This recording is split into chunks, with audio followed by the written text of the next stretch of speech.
ou confronto? O que é esse negócio chamado confronto? Põe uma coisa na sua cabeça. A pessoa que mais tem que ouvir um não na vida é você falando não para quem? Para você mesmo. A pessoa que mais tem que fazer pergunta é você mesmo. Para quem? Para você mesmo. E aí está o grande segredo. Se você quiser realmente prosperar, quiser tomar uma virada, eu vou te falar de algumas viradas que aconteceram na minha vida. E essas viradas mudaram tanto a minha cabeça, que eu posso te falar, assegurar. Se você fizer essas... O que acontece? Vocês estão chegando aí? Sejam todos bem-vindos. Coloca na enquete para mim, quem assistiu a aula de ontem? Quem estava no presencial ontem? Levanta a mão. Foi da hora ontem, não foi? Ontem eu entrei e falei assim, eu quero dar uma aula como se fosse a primeira. Hoje eu ia fazer a aula 2, vou fazer como se fosse a primeira de novo. Vocês querem ou não? Então devolve a energia que vai ser facinho. Presta atenção. Eu falei assim no meu coração, eu quero, só caso com essa mulher se eu tiver 300 mil. Quanto que eu tinha quando eu falei isso? Zero. Zero. De 0 para 300 mil, para quem nunca fez, tá fácil, né? Não tá, tá longe. Engraçado. Eu não sabia o que estava por trás disso, eu precisava de uma virada para aceitar aí por menos que isso. Eu fiquei fazendo conta, vou tirar a Carol da vida boa. A Carol está lá nos Estados Unidos, acabei de falar com ela. Eu vou tirar ela de uma vida boa, sair de uma casona de alguém muito bem sucedido, que era a família dela. Vou chamar essa mulher para sofrer comigo, sem ter 300 mil, nunca. Durou 5 anos, 1 mês e 12 dias, do dia que eu conheci ela, para o dia que a gente casou. E aí, o que eu quero te ensinar com isso? Para tomar essa virada, eu tive que ouvir uma fala, que veio do meu sogro, e foi a Carol que falou. Pra você entender que uma fala, e você sintonizar na fala, você pode tomar uma virada e tomar coragem. Fala assim comigo, eu preciso de tomar uma virada mental. O que é uma virada mental? Acessar uma frequência, entrar numa onda. Não tinha ninguém, nem a própria Carol conseguia me convencer sobre esse negócio de falar que ia casar sem ter 300 mil. Não tinha discussão comigo. E quem era o Pablo? Zero. Tinha zero. Ou seja, com 0 para 300 mil, nunca tendo feito, era uma longa caminhada. Mas você ganhava quanto? Quanto você estava falando nesse negócio de casar? Com 18 anos de idade, a gente casou com 21. Eu tinha 21, ela tinha 20. Com 18 anos de idade, eu ganhava R$525. Com 21, eu estava com 1.600. 3.600, eu fui casar. 3.600 para 300 mil é um pouquinho longe, sim ou não?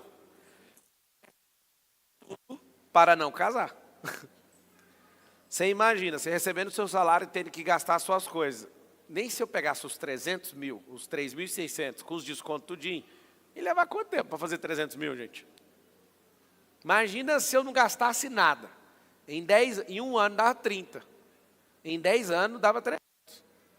Tem alguma coisa de errado nessa conta, certo? A gente faz as contas erradas. O que a gente precisa... Você assistiu a aula 1 de ontem? Sim, eu assisti 72%. Não assisti. Preciso de uma palavra de alguém que você fica forçando para provar alguma coisa para essa pessoa. Você consegue entender que a distância está em uma palavra, sim ou não? Uma palavra. E aí está o detalhe. Por que você precisa se confrontar? Porque às vezes você ficou obstinado para fazer as coisas. E a obstinação pode te destruir. O que é a obstinação?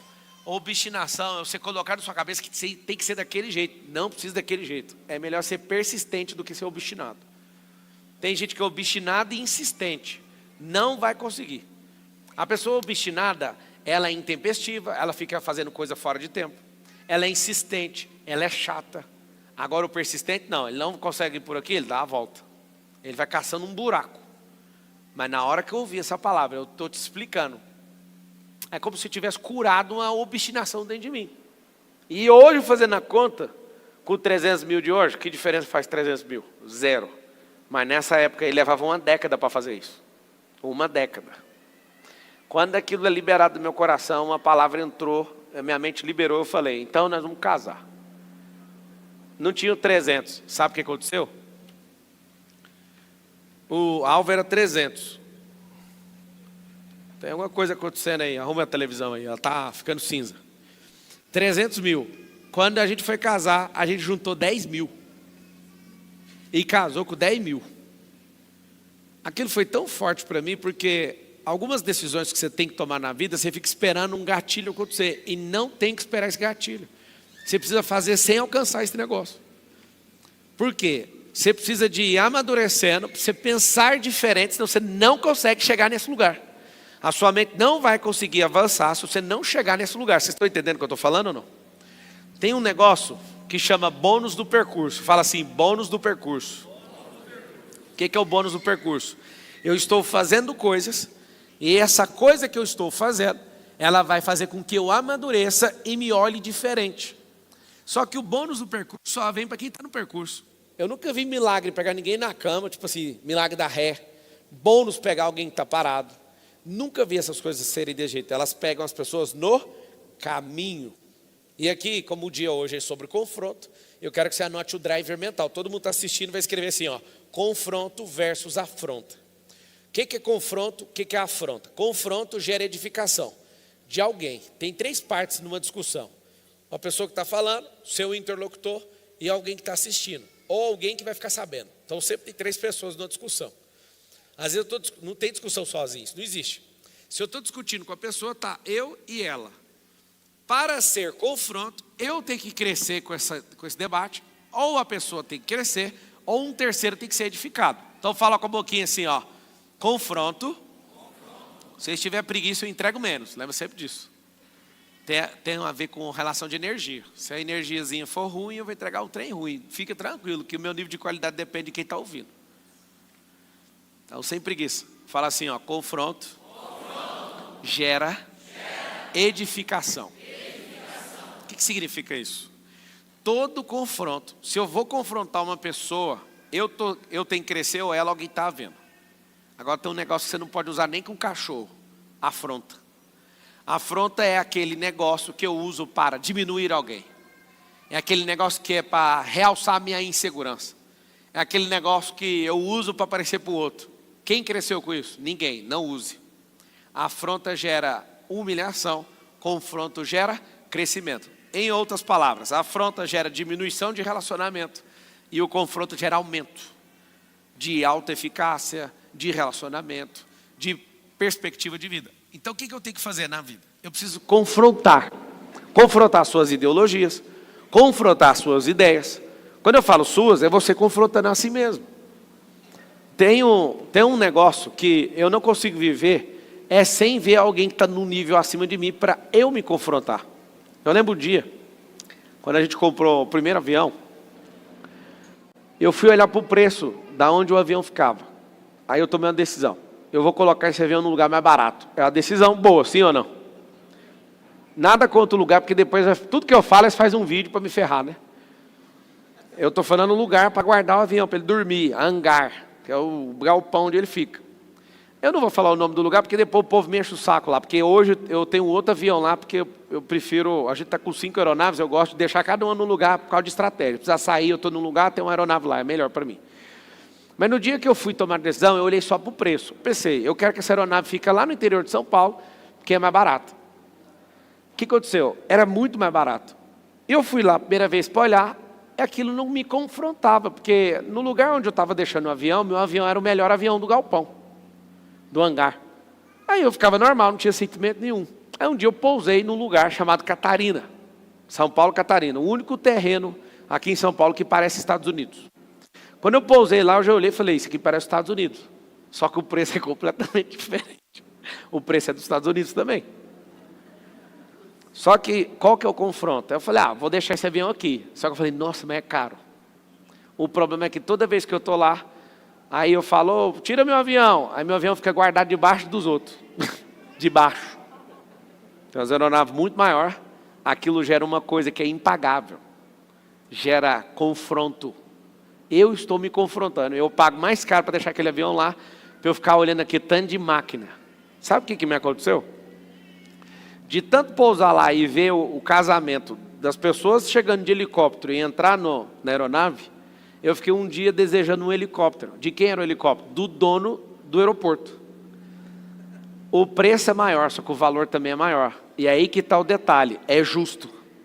Eu fiquei vendo a operação, o helicóptero chegava, o helicóptero saía, eu falava, mano, que helicóptero lindo. Será que eles não vendem esse helicóptero? Fui lá e perguntei, quanto custa esse helicóptero? Nossa, quando eu ouvi, eu queria morrer, porque eu já tinha outro helicóptero. Eu falei, eu não quero esse helicóptero. Aí a minha cabeça falou assim, mas logo você que não tem medo de nada. Logo você que é destravado com tudo. Você está com medo do helicóptero de 3,5 milhões de dólares, mais de 20 milhões de reais? Tô. Aí aquele me deu um negócio. Eu vim para cá para ser confrontado. Fui lá, fiz a oferta, comprei o helicóptero do dono do aeroporto. Sabe o que acontece? Não é sobre comprar ou vender, é sobre entender preço e valor, que é outro código. Anota aí, preço e valor. Esse exemplo pode ser longe da sua realidade hoje, mas amanhã não vai ser não. Mas eu não quero helicóptero, eu também não queria nada disso. Queria Ferrari, queria Rolex, queria nada. Não queria morar em casa de milhões, nunca quis isso. Isso para mim é coisa de bobo. Quem está falando? O Pablo de 18 anos de idade. Hoje é normal? Aqui está o detalhe, não é sobre o tanto de dinheiro que você vai ter, é o tanto de dinheiro que você suporta. E para suportar dinheiro tem que ser com a mente. E o confronto é sobre alargar uma mente. Tem gente que põe um alargador de orelha, tem gente que põe um alargador em tudo.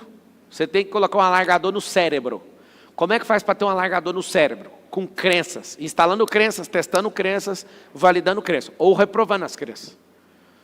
Quando eu decidi colocar esse avião nesse lugar, apesar de estar muito longe da realidade de quem está me assistindo, eu só quero que você entenda. Você acha isso, eu não acho a seu respeito. Eu acho que está completamente perto da sua realidade. Explica por quê. Porque se a sua mente estiver pronta para prosperar, esse é seu fim. Se você não parar de prosperar, é aí que você vai ficar. Só que tem gente que tem tanto medo e tanta escassez que ele ouve sobre riqueza e tem medo só de ouvir.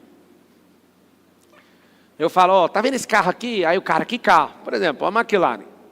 Eu lembro quando eu contei uma história numa plateia que se você acelerar ela bem aceleradinha ali, ela faz 1 quilômetro com, quer dizer, 1 litro em 500 metros.